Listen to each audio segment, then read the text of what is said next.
प्रिय विद्यार्थियों, वंदे मातरम। मैं संदीप वर्मा भाटिया आश्रम की ऑनलाइन क्लास में आपका बहुत बहुत स्वागत करता हूं, अभिनंदन करता हूं। अपना टॉपिक चल रहा था चक्रवर्ती ब्याज और उसी कड़ी के अंदर आज अपने वापिस कर रहे हैं। नए टाइप के क्वेश्चन मैं लेके आया हूं, तो चलिए स्टार्ट करते हैं आज की क्लास। आज की क्लास के अंदर पहला क्वेश्चन है, बहुत ही शानदार और खूबसूरत क्वेश्चन है और ऐसा क्वेश्चन पेपर के अंदर बहुत बार पूछा जाता है। अगर कोई धन 5 वर्ष में 4500 रुपये हो जाता है, कोई धन है P और वो 5 वर्ष में कितना हो जाता है, 4500 रुपये हो जाता है।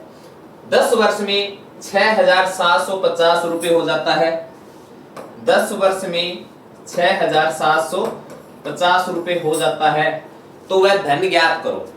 भी कोई धन है वो 5 वर्ष में 4500 रुपये और 10 वर्ष में 6750 रुपये हो जाता है। तो देखो इस 5 वर्ष में मेरे को आप बता सकते हो कि धन कितने गुना बढ़ा। तो देखो कितने गुना बढ़ा ये निकालने के लिए इस 6750 में 4500 का भाग देंगे। जैसे 2 गुणा 4 होता है, मैं आपसे पूछूं कि यहाँ पे कितने गुना धन बढ़ा, तो आप इस 4 के अंदर इस 2 का भाग दोगे तो आपको पता चल जाएगा कि कितने गुना धन बढ़ा। यानी पहले वाली जो संख्या है उसको नेक्स्ट संख्या के अंदर भाग देते हैं तो अपने को पता चल जाता है कि कितने गुना धन बढ़ा। तो 6750 के अंदर मैं 4500 का भाग दूं, 15 चौके 60, 15 पांचे 75, 15 तिये 45, 15 तिये 45, 15 दूनी 30, 3/2 आ गया। तो यहां से अपने को ये पता चला कि इस 5 वर्ष में 3/2 गुना धन बढ़ा। इस 5 वर्ष में 3/2 गुना धन बढ़ा, तो इसका मतलब है कि इस 5 वर्ष में भी कितने गुना धन बढ़ेगा, 3/2 गुना धन बढ़ेगा। यानी हर 5 वर्ष के अंतराल में मूलधन है वो 3/2 गुना धन बढ़ रहा है। तो अगर मैं इस मूलधन P को मैं 3/2 से गुणा करूं तो यानी ये 3/2 का मतलब एक 5 वर्ष का गैप है। इस गैप के अंदर 3/2 गुना धन बढ़ रहा है। तो मूलधन को 3/2 से गुणा करूंगा तो कितना आएगा, 4500 आएगा। और यहां से अपने P का मान निकाल लेते हैं और यह जाएगा 15 और 15 दूनी 30, 3000 रुपए मूलधन होगा। यहाँ पे कितना होगा, 3000 रुपए। इस 3000 रुपए को मैं 3/2 से गुणा करता हूं तो 4500 आता है और 4500 को 3/2 से गुणा करता हूं तो 6750 आता है और फिर मैं 3/2 से गुणा करता हूं तो आगे के 5 वर्ष का मान आ जाएगा। आपके पास मूलधन 5000 रुपये आ गया, 3000 रुपये आ गया। अगर वो आगे के 5 वर्ष बाद आगे की और बात करता है तो मैं 6750 को 3/2 से गुणा करूंगा तो यहां जो मान आएगा वो इस 15 वर्ष का मान आ जाएगा। 15 वर्ष बाद कितना धन होगा, ठीक है। तो हर 5 वर्ष में 3/2 गुना धन बढ़ रहा है। इसमें आपसे मूलधन पूछा है तो मूलधन कितना है, 3000 रुपये। नेक्स्ट क्वेश्चन देखिए, कोई धन 2 वर्ष में 650 रुपये हो जाता है, वह 4 वर्ष में 650 रुपये 2 वर्ष में और 4 वर्ष में कितना हो जाता है, 676 रुपये। तो धन ज्ञात करो। तो आप देखो इस 2 वर्ष के अंदर आप देख लो भी धन कितना बढ़ा, कितने गुना धन बढ़ा। तो 676 के अंदर 650 का भाग दें तो 26 और 26 दूना 52, 26 पांचे 130, तो 26/25 गुना धन बढ़ा। तो इस 2 वर्ष में भी कितने गुना धन बढ़ेगा, 26/25 गुना धन बढ़ेगा। अगर इस मूलधन को 26/25 से मैं गुणा करूं तो 2 वर्ष बाद धन होगा 650 रुपए, ठीक है। तो 650, 26 को मैं 25 से गुणा करूं, 25 के 150, 0 और 25 गुना 50 और 15 65, और तो मूलधन का मान कितना आ जाएगा 25 ये और 25 ये है, तो ये हो जाएगा 625। तो यहाँ पे कितना आएगा 625 रुपए क्या आ जाएगा, मूलधन आ जाएगा। ठीक है, नेक्स्ट देखिए, कोई निश्चित राशि चक्रवृद्धि ब्याज की दर से 7 वर्षों में 2000 रुपए कोई मूलधन है, वो 7 वर्षों में कितनी हो जाती है 2000 रुपए, और 2000 रुपए 2400 रुपए हो जाते हैं। 7 वर्षों में 2000 रुपए है, 7 वर्षों में जो 2000 रुपए है वो 2400 रुपए हो जाते हैं। तो 14 वर्षों में यह राशि कितनी हो जाएगी, 14 वर्षों में यह राशि कितनी हो जाएगी, यानी यहाँ पे इस बार आपसे पूछा है, पहले ये मान दिया हुआ था, ये पूछा था, अब ये दिया हुआ है, ये पूछा है। तो अपने को तो ये पता करना है कि इस 7 वर्ष में ये 2000 रुपए 2400 रुपए होते हैं, कितने गुना धन बढ़ा, तो आप बोलोगे 2400 रुपए में 2000 का भाग देंगे तो 4 5 20, 4 6 24, 6/5 गुना धन बढ़ा है। कितने गुना धन बढ़ा है, 6/5 गुना। आपसे क्या पूछा है कि 14 वर्ष बाद वह राशि कितनी हो जाएगी। तो देखो इस 7 वर्ष में, देखो ये 7 वर्ष है, ये भी 7 वर्ष है, और टोटल कितना है 14 वर्ष का। इसका मतलब यहां भी कितना है 7 वर्ष है। इस 7 वर्ष में 6/5 गुना धन बढ़ा, तो इस 7 वर्ष में भी कितना बढ़ेगा, 6/5 गुना ही बढ़ेगा। तो मैं 2400 को अगर 6/5 से गुणा करूं तो इस 7 वर्ष के बाद का मान आ जाएगा 5 चौके 20, 5 8 40, 0। 480 को मैं 6 से गुणा करूंगा, 0 6 8 48, कितना आएगा 4, 6 चौके 24, 24 और 4 28, तो 2880 रुपए हो जाएगा। 2000 रुपए है वो 7 वर्ष बाद 2400 रुपए होते हैं, तो वही 2000 रुपए 14 वर्ष बाद कितने हो जाएंगे, 2880 रुपए हो जाएंगे।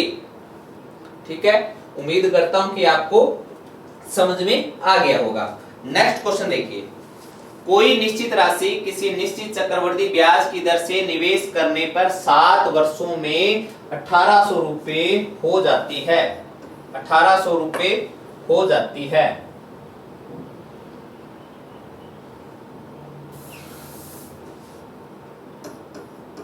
सात वर्षों में 1800 रुपए हो जाती है, जबकि 14 वर्षों में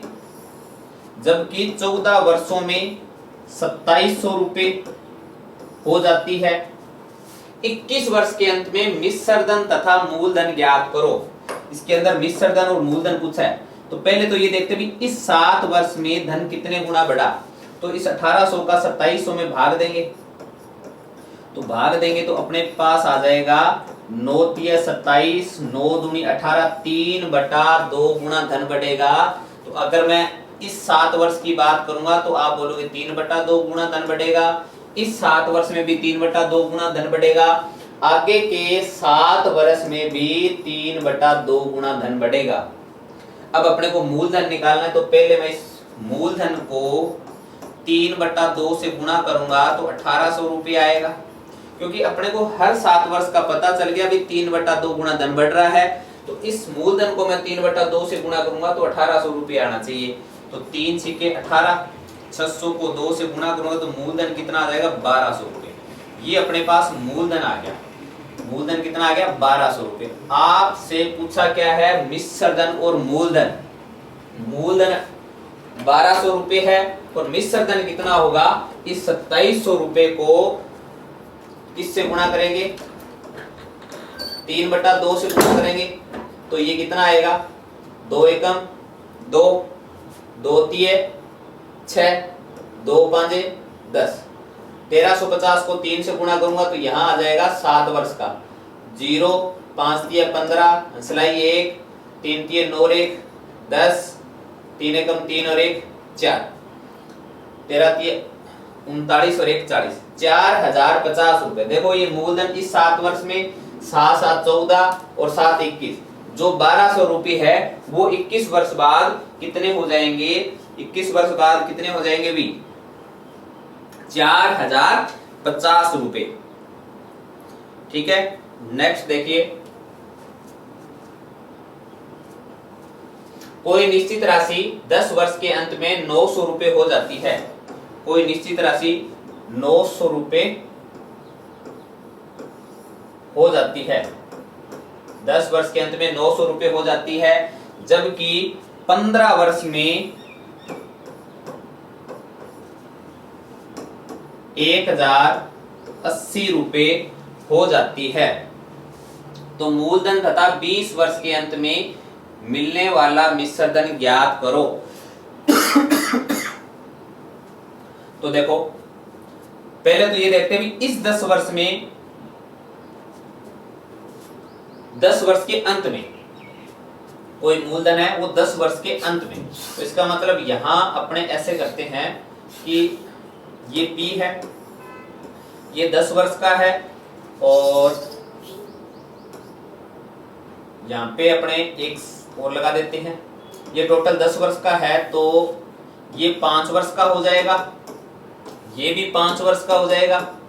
ठीक है, और ये मूलधन है वो 15 वर्ष में 1080 हो जाता है, तो यहां भी कितना है, 5 वर्ष का है। ठीक है, और आपसे पूछा 20 वर्ष का, तो इस आगे के 5 वर्ष के बाद ये पूछा है, तो अपने क्या करेंगे, देखो अपने को इस 5 वर्ष से पता चलेगा भी कितने गुना धन बढ़ा, तो 900 से 1080 हो रहा है, 1080 में 900 का भाग देंगे। ठीक है, तो 3 तिये 9, 3 तिये 9, 1 8 3 6 18, 6/5 गुना धन बढ़ेगा। तो अपने को यहां पता चल जाएगा कि 6 गुना 5 गुना 6/5 गुना धन बढ़ेगा।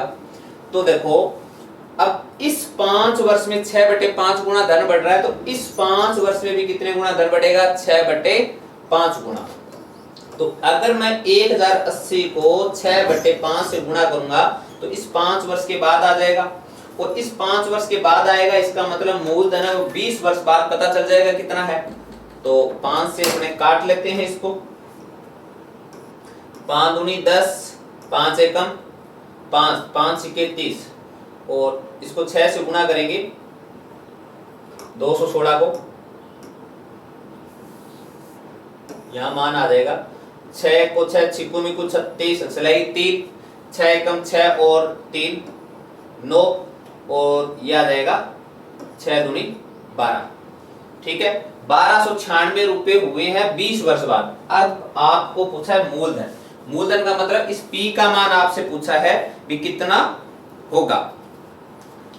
ठीक है, तो देखो कितना होगा, अपने निकालते हैं इसका मान।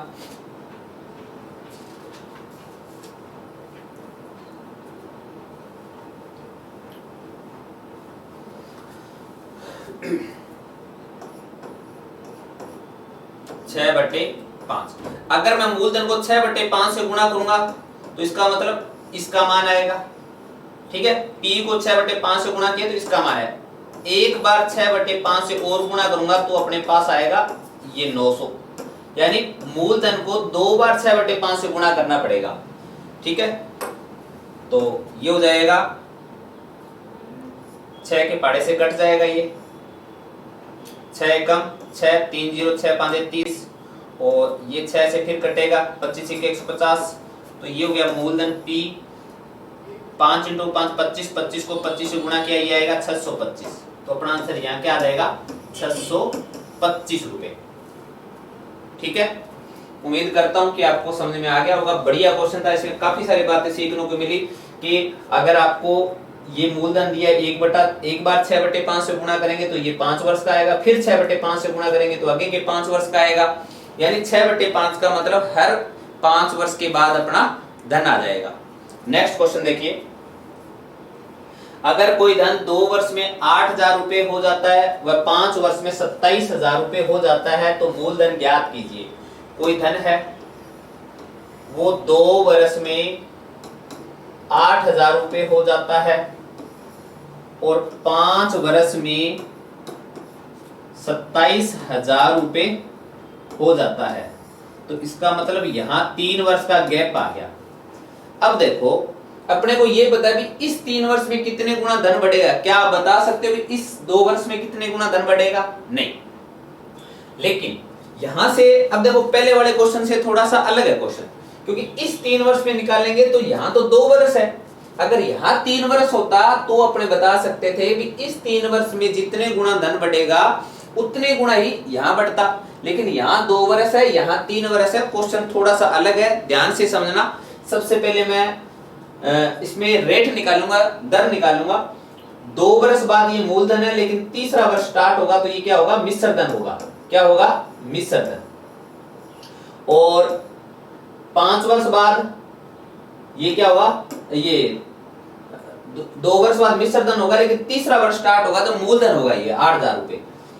मूलधन है P, 2 वर्ष बाद 8,000 रुपए हो जाता है, मिश्र धन है। लेकिन जब तीसरा वर्ष स्टार्ट होगा तो ये 8,000 रुपए क्या कहलाएगा? मूलधन कहलाएगा। मिश्र धन कितना है? 27,000 रुपए। अब देखो समय कितना है? 3 वर्ष। समय 3 वर्ष है तो इनका क्या करेंगे? घनमूल करेंगे। 8 का घनमूल 2 और 27 का घनमूल कितना हो गया? 3। 2 रुपए मूलधन है, 3 रुपए मिश्र धन है। कितने रुपए ब्याज लगा? 1 रुपए ब्याज लगा। 1 रुपए ब्याज किस पे लगा है? 2 पे। तो 100 पे कितना लगेगा? 50%। तो क्या आ गई? रेट आ गई। 50% रेट आ गई। अब देखो क्या करना है। 50% रेट है तो मैं इसको 1/2 लिखूंगा। मैंने आपको पहली क्लास के अंदर बताया था मूलधन मानना। मूलधन कैसे मानेंगे? अब देखो मूलधन P है, समय 2 वर्ष है, मिश्र धन 8,000 रुपए। तो यहाँ पे मूलधन मानूंगा 4 रुपए। 2 की स्क्वायर 4, क्योंकि समय क्या है? 2 वर्ष है। जब समय 2 वर्ष है तो 2 यानी जो हर होता है उसकी स्क्वायर, और समय 3 वर्ष हो तो क्यूब। ठीक है। अब 50% का मतलब 1/2। पहले साल का साधारण ब्याज 2 रुपए, दूसरे साल का साधारण ब्याज 2 रुपए, दूसरे साल का चक्रवृद्धि ब्याज इसका 1/2 कितना हो गया? 1 रुपए। अब देखो आपको पूछा है मूलधन, यहां आपको मिश्र धन दिया 8,000 रुपए। आपके पास मिश्र धन कितना है?